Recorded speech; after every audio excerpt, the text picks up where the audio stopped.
अब इसी मुद्दे पर बात करने के लिए हमारे साथ भारतीय फुटबॉल टीम के पूर्व कप्तान बाईचुंग भूटिया साहब जुड़ गए। बाईचुंग जी, आपका बहुत बहुत स्वागत एनडीटीवी में। मेरा सबसे पहला सवाल है, ये जो विरोध कर रहे प्रदर्शनकारी हैं, इनके बारे में आपको क्या कहना है?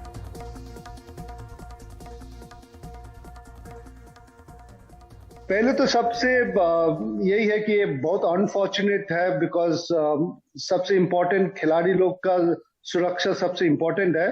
और sports ministry, government of India और साई ने भी शायद रेसलिंग फेडरेशन को चिट्ठी लिखा है कि उनको रिप्लाई देना है विद इन 72 आवर्स क्या सिचुएशन है।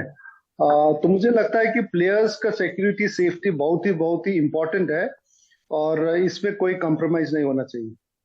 बाईचुंग जी, ये बात आपकी ठीक है, लेकिन मेरा सवाल आपसे ये है कि सोचिए कितने मजबूर होंगे खिलाड़ी। वो जानते हैं इस तरीके से आंदोलन करेंगे, ऐसे बोलेंगे तो कोई बदले की भावना से भी कार्रवाई कर सकता है, कोई उनका करियर खराब कर सकता है। इतने मजबूर क्यों हुए खिलाड़ी? कहां फेल किए हैं हम कि खिलाड़ियों को इतना मजबूर होना पड़ रहा है कि वो जंतर मंतर पे बैठ करके इस तरीके से प्रदर्शन कर रहे हैं? कोई बात ही सुनने का प्लेटफॉर्म नहीं था उनके पास। देखिए, मैं ये न्यूज देख रहा था तो इसमें पता चला कि ये काफी साल से हो रहा है। तो मुझे लगता है कि एक तो इंडिया में सेटबैक है कि कोई स्पोर्ट्स प्लेयर्स लोग का एसोसिएशन नहीं है। जैसे फुटबॉल में हम लोग का फुटबॉल प्लेयर्स एसोसिएशन है, लेकिन कोई स्पोर्ट्स का, चाहे हॉकी, क्रिकेट, एथलेटिक्स हो या कोई स्पोर्ट्स में प्लेयर्स का एसोसिएशन नहीं है जहाँ प्लेयर्स वो एसोसिएशन को चलाता है, ताकि एटलीस्ट प्लेयर्स को कंफर्टेबल होता है। जब एसोसिएशन रहता है, उनका वेलफेयर के लिए रहता है, तो उनको जब भी ऐसा घटना होता है वो लोग जाके तुरंत रिपोर्ट कर सकता है। बट यहाँ पर प्लेयर्स का एसोसिएशन नहीं है, फेडरेशन चलाता है। फेडरेशन, वो लोग काफी एथलीट्स लोग डर जाता है फेडरेशन के साथ, उनका सिलेक्शन, उनका फ्यूचर के लिए। कोचेस के बारे में कंप्लेन नहीं कर सकता बिकॉज कोचेस उनको सेलेक्ट करता है। तो कहीं ना कहीं एक बॉडी होना चाहिए जहां प्लेयर्स को कंफर्ट हो और जाके वो एसोसिएशंस को या कोलीग को बता सके क्या डिफिकल्टी, चैलेंजेस फेस कर रहा है।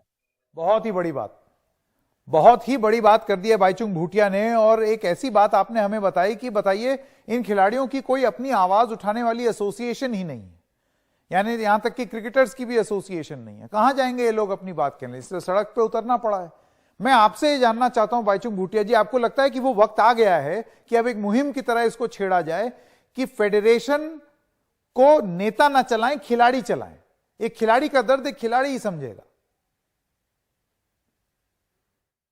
देखिए, अगर खिलाड़ी लोग अच्छे एडमिनिस्ट्रेटर है और खेल का जानकारी, नॉलेजेबल है, तो मुझे लगता है ये खिलाड़ी लोग आके फेडरेशन चलाना चाहिए और चला भी रहा है अभी। ये भी है कि मैं भी एक कंप्लीटली विरोध नहीं हूँ कि पॉलिटिशियंस भी नहीं आना चाहिए। तो इफ पॉलिटिशियंस के पास अगर सिंसियर है, नॉलेज है और स्पोर्ट्स को आगे ले जा सकता है, तो पॉलिटिशियंस आने में भी कोई खराबी नहीं है। बट यस, टेन्योर रहता है, 3 टर्म्स का जो टेन्योर रहता है, स्पोर्ट्स लॉ है, उसको I think has to be respected.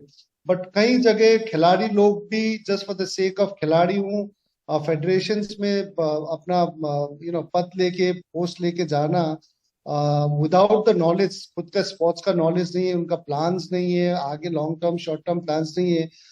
खाली यही है कि आप खिलाड़ी था और कोई ब्लेसिंग्स था आपका स्टेट या सेंट्रल गवर्नमेंट, कोई मंत्री से, तो पद लेके कोई यस मैन बनने के लिए वो पद नहीं लेना है। आई थिंक खिलाड़ी लोगों को जब पोस्ट फेडरेशन में प्रेसिडेंट, जनरल सेक्रेटरी आ रहा है, आई थिंक उनका पूरा नॉलेज और ज्ञान होना चाहिए और अपना प्लान्स और जो स्ट्रैटेजी आइडियाज है उसको पूरा इम्प्लीमेंट करना चाहिए।